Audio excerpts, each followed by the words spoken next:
Cayin's N6 Mark II is not just a high-end portable music player, but it has the unique feature in that it has 4 different DAC and amp modules available for it. So you can interchange things such as how much battery life you have or how much power output it has, as well as different features. But what's the difference between the 4 different modules, and how does the N6 Mark II stack up against other players? Well, that's what I aim to find out.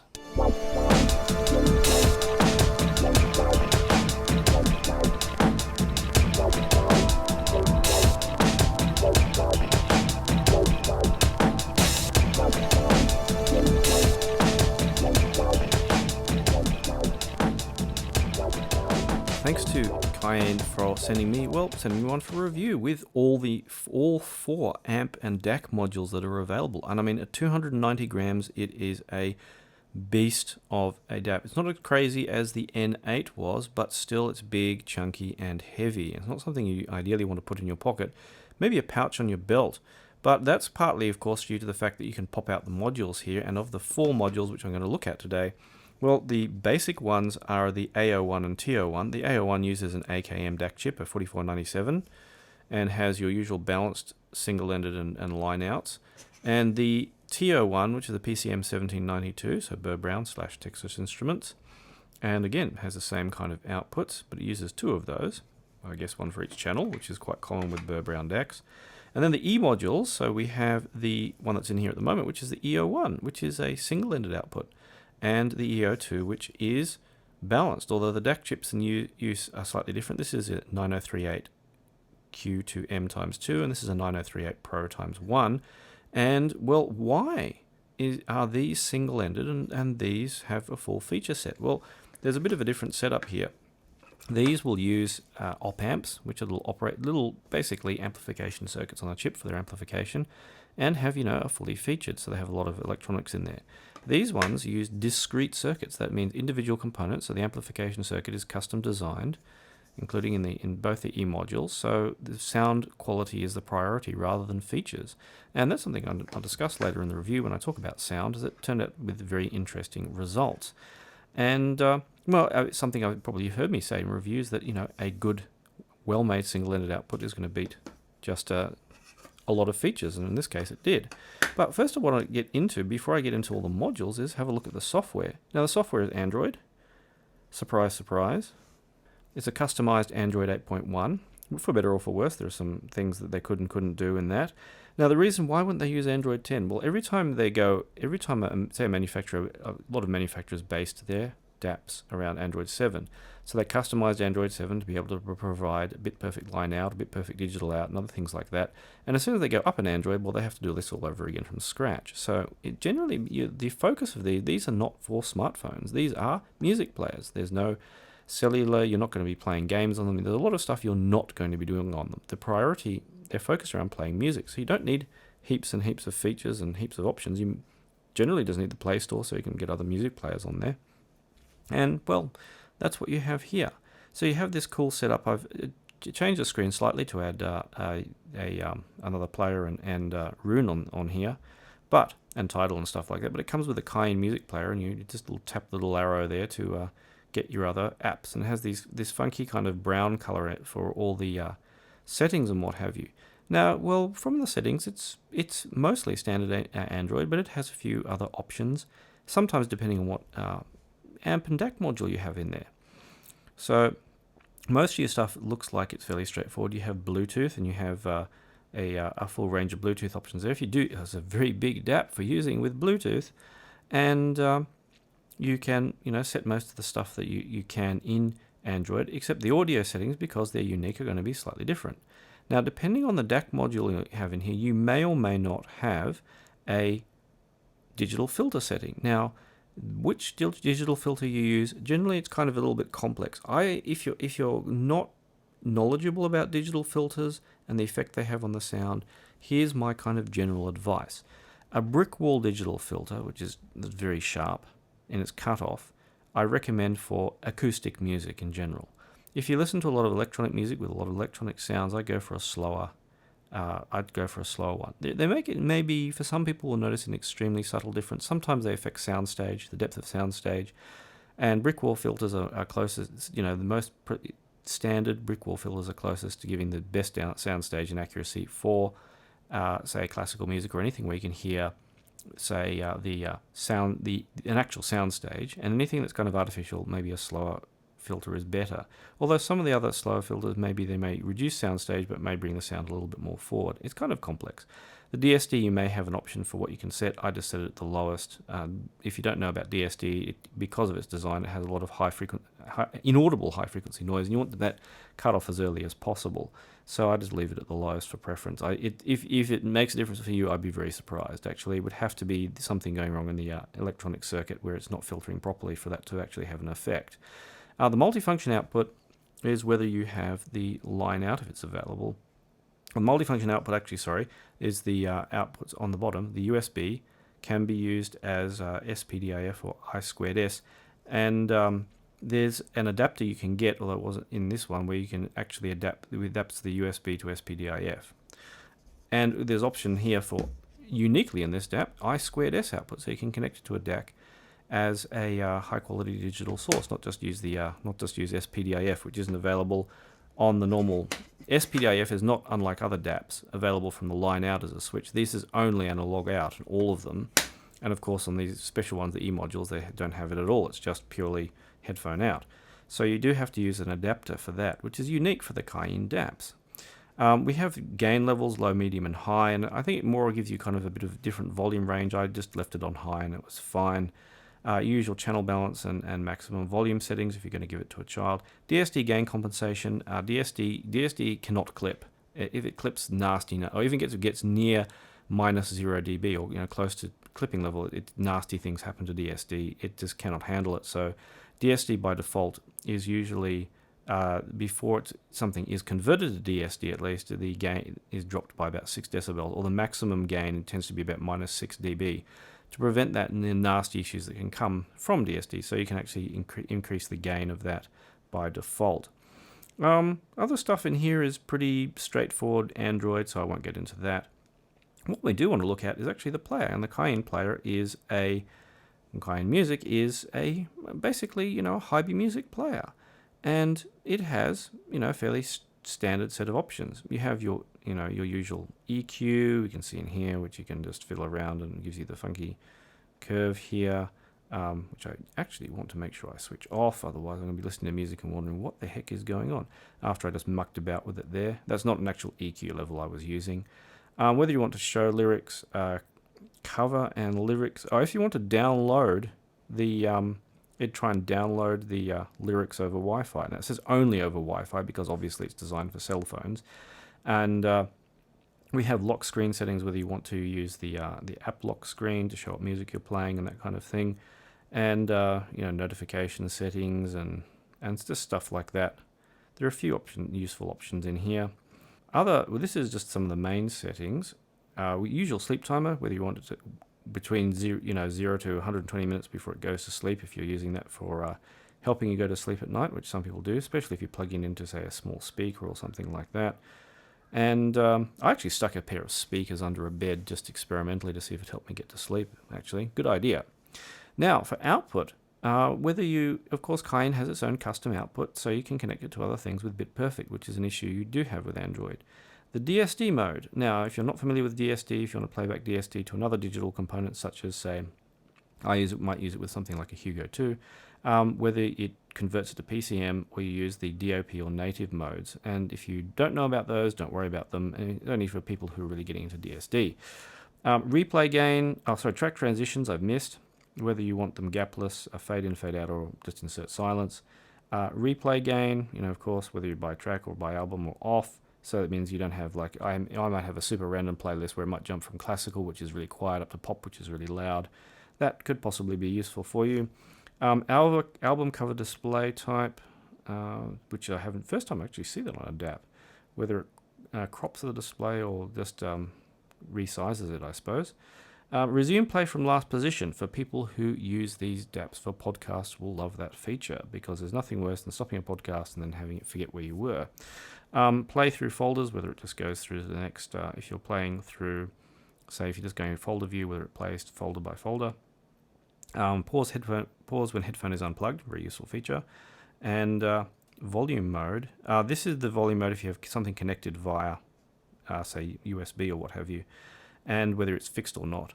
And which is important because sometimes if you have something which has its own volume, like say a Hugo 2, you don't want to be using the internal volume of the DAP, which will be lower quality. Exclusive HQ USB audio access, so that will allow it to bypass the Android audio stack and use USB directly, which you do want. And you want it from there are some good and bad features of this. It'll bypass the Android audio stack, and it's something you want if you're going to use this player with an external device, again, like a Hugo 2. That's going to make a very heavy stack. USB output setting, and this is more like the USB Audio Pro, the Pro player, which you can get. USB Audio Performance Mode, there's some information on about that. It's going to let me tap it. So you can customize the conditions to improve playback, lock the USB audio volume again, whether you want it to not use the internal volume control, which you can't do with DSD anyway. You can't change the volume on DSD. You have to change the volume in the analog domain because DSD can't change. Yeah, it's a bit of an issue with DSD. DSD gain compensation, which we've already seen. This is just for USB, whether you might want to add it to plus 6 dB because DSD, as I said, is recorded quieter for reasons I've already explained. USB audio bus speed, again, depends if the device is detected, so you might want to lock it down to USB 1.1 for some devices, so you get better reliability, and the bit rate, whether you want it to 24 or 32, sometimes again for reliability. And free USB bandwidth after playback is interesting, so that's something I haven't fiddled with a lot because I don't expect to use something this heavy with the USB output, but someone might put it in a stand and use it as a transport. Now, that being said, it only has one micro SD card slot, but you can get up to 1 terabyte cards, although 99.9% of them are fake. There's pretty much only SanDisk, and I can't remember if Samsung has 1 terabyte card yet.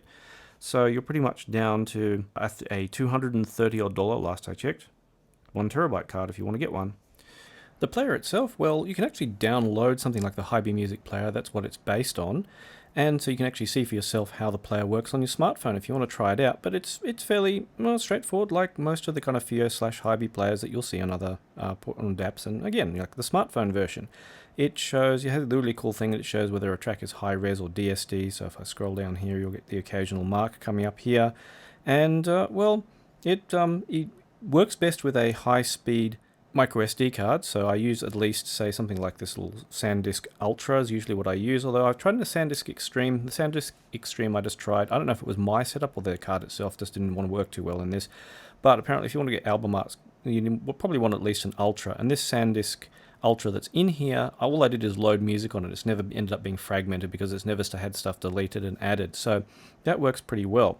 So you have usually title, scroll by, sort by folder and what have you, album, and you can just see the album art loading there. It's a little bit jerky, but not not at all problematic. I mean, unless you, of course, like me, trying to go a whole lot of 500 by 500 album art tends to be sometimes a little bit slow, but still not unacceptable in any way. There we go through the artist lists. The other settings you, of course, have you have favorites, recent, which is very handy, and playlists if you have any playlists in there. And I won't go into playlist setup, you can look that up in detail yourself, but I'm a big playlist person actually. I haven't used playlists on these portable players much. The cool thing is because it's Hi-B Music based, you have the Hi-B Link server. Now, this is not to say that it will, some people have had a little bit of trouble getting this working, but if you have Hi-B Music on your phone, you can remote control this.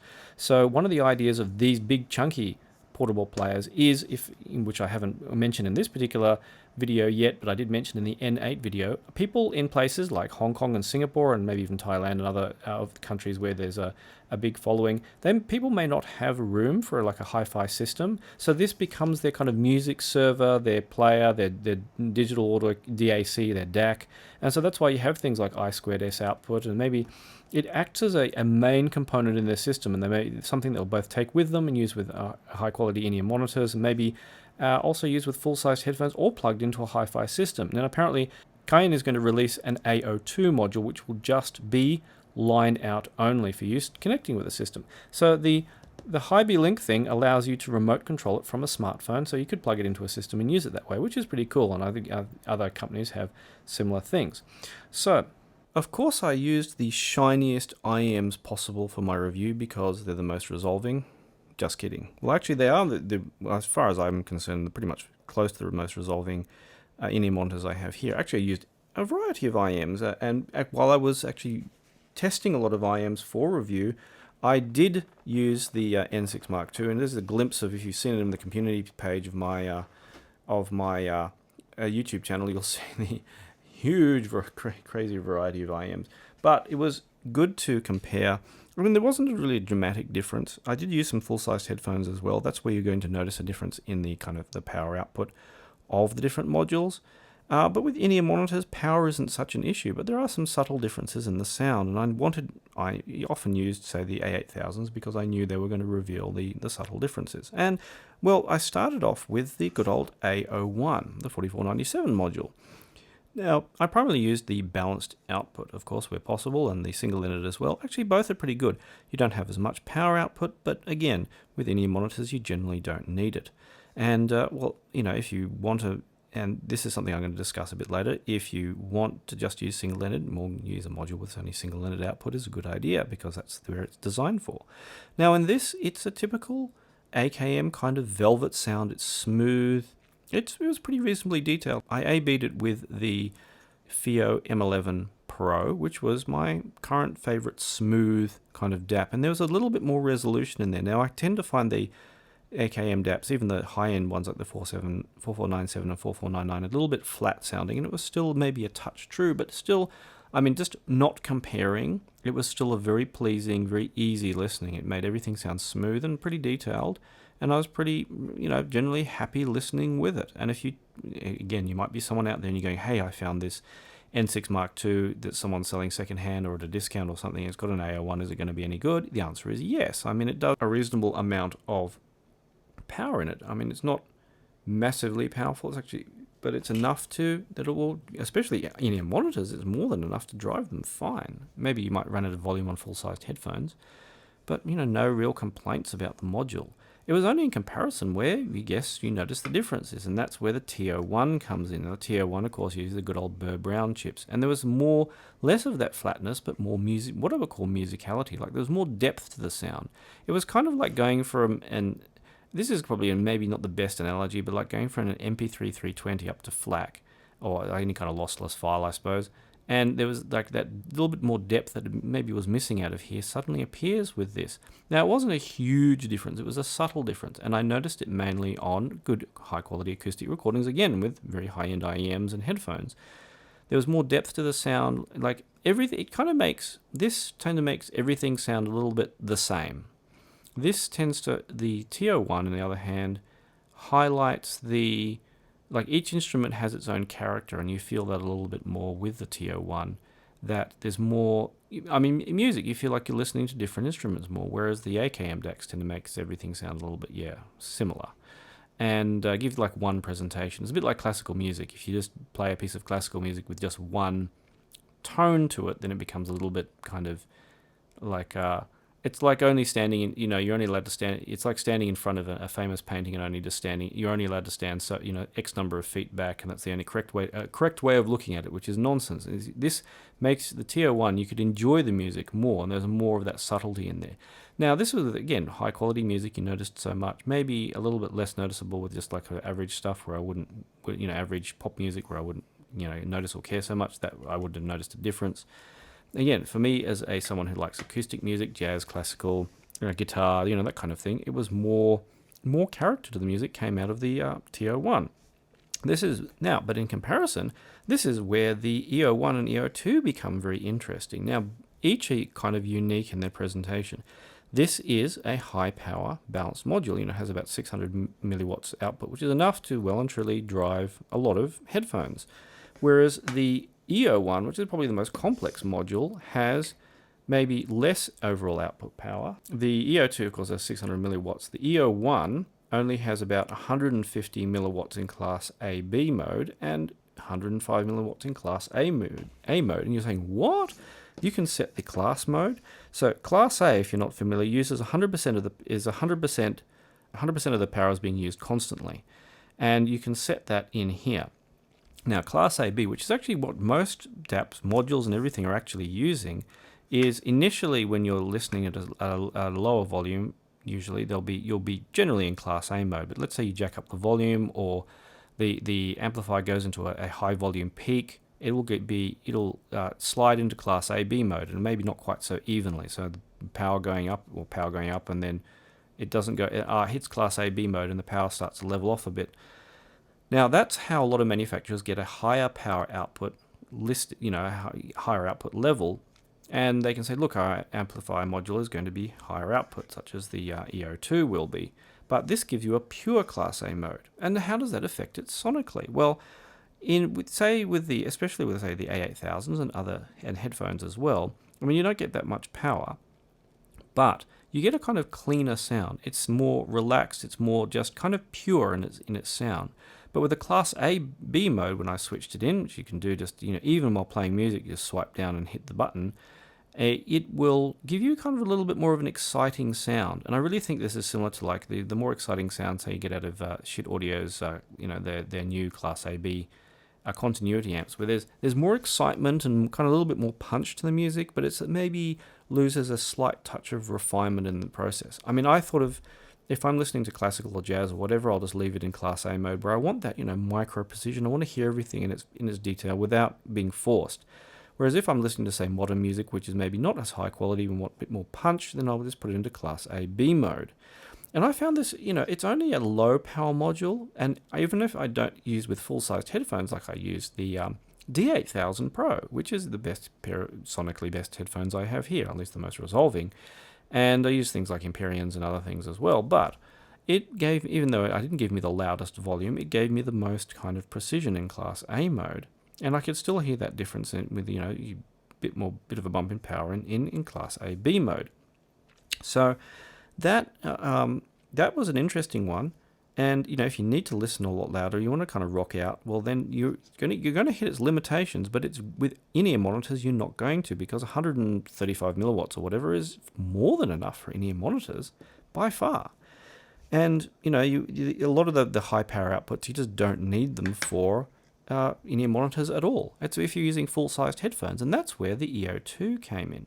Now, whereas you have this kind of maybe good but kind of slightly flat and maybe too even sounding AO1, and then you have this kind of musical and a little bit more dynamic and a little bit more characterful TO1, you have the EO2, which gives that more Sabre kind of really sharper, more kind of clear sound, which is typical of good Sabre implementations. Now, bad Sabre DAC implementations sound just flat and dead, really, really grey kind of sound comes to mind. Grey is a really good image for bad Sabre, but good Sabre can sound really, I suppose, dynamic and sharp and precise and a little bit more kind of hi-fi. But with this, it was still like the overall signature with any of the modules was still a little bit of sense of, not warmth, but not kind of excess sharpness. A little touch of smoothness that was, whatever module I used, it was easy to listen through. And even the kind of more dynamic EO2 module. Now, this, of course, again, 600 milliwatts of output.